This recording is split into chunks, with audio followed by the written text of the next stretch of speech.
excellent insights from all the speakers over the day and also yesterday. Over the next 10 minutes, just wanted to, on this particular topic on Omni-Channel, what is it? I just wanted to spend some time on how do we define it, how are retailers defining it today, and also what needs to be done to adopt an omni-channel strategy for the legacy retailers. What are the challenges that they're facing?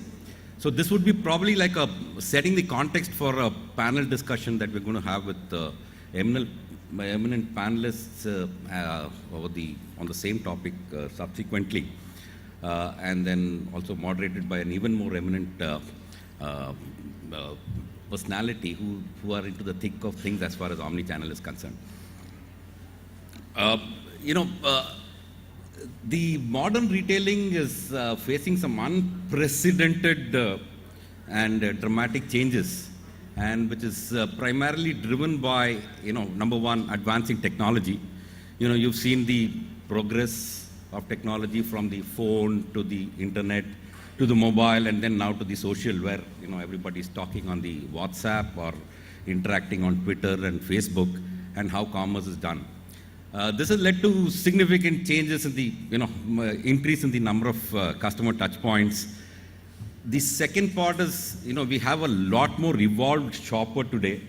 He's empowered, he's connected, he decides which channel he wants to interact with you. He establishes the rule of engagement with the retailer.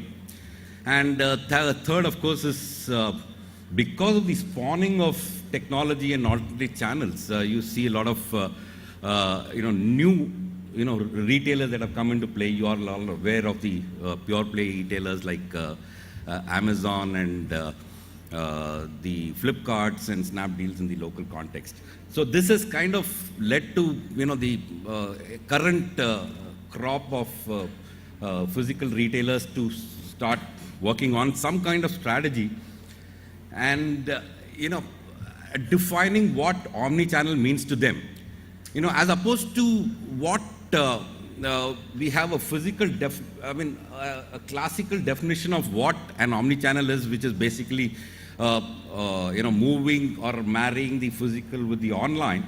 If you look at it from two viewpoints, either the customer, so the customer wants certain things, he defines what it needs today. He's an empowered shopper, and so he defines which channel that he wants to be in at particular point in time. The target, the moment was something that was alluded to in the earlier presentation. And so it's the same guy who is buying from a different channel at different points in time. And the retailer needs to be able to provide that at that particular point in time. So if he's sitting at home on a rainy day, he wants to possibly not go outside to the stall to buy a vada pav. He probably wants to buy it online. But if he's on a nice sunny day, if he's outside, he's gone for shopping somewhere or he's gone out, he would probably walk up to the store and buy vada pav and have an experience there, right?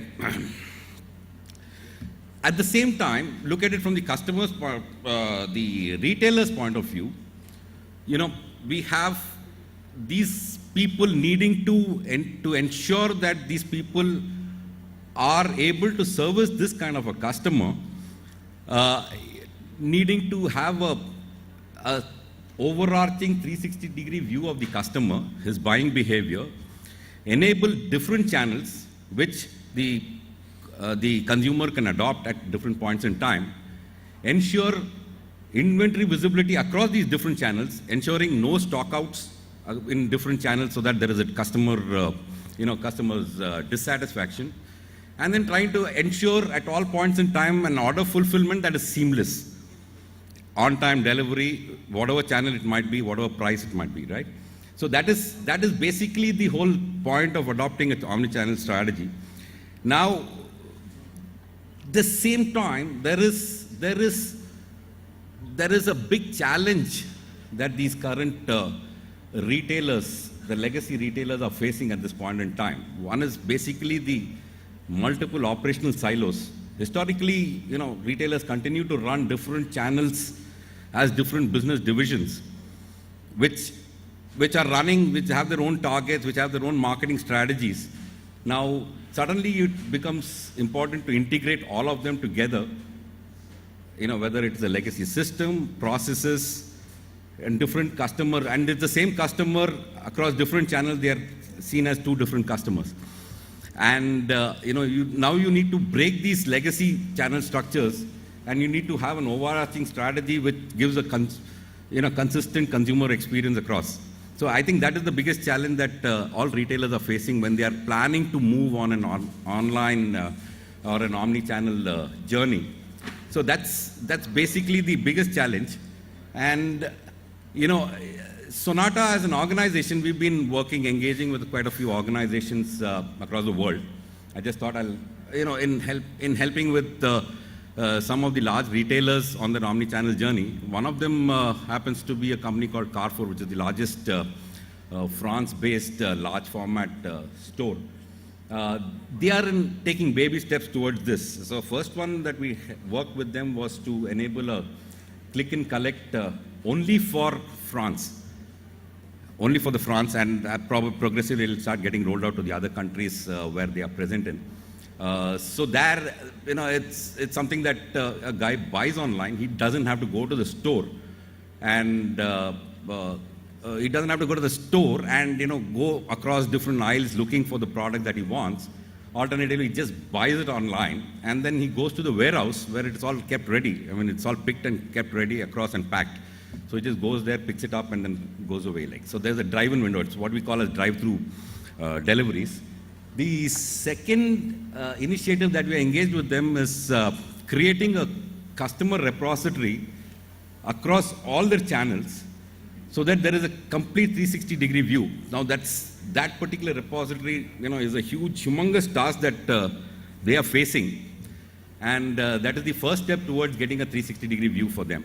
So we are helping with that. The second thing that I wanted to was slightly more in the Indian context.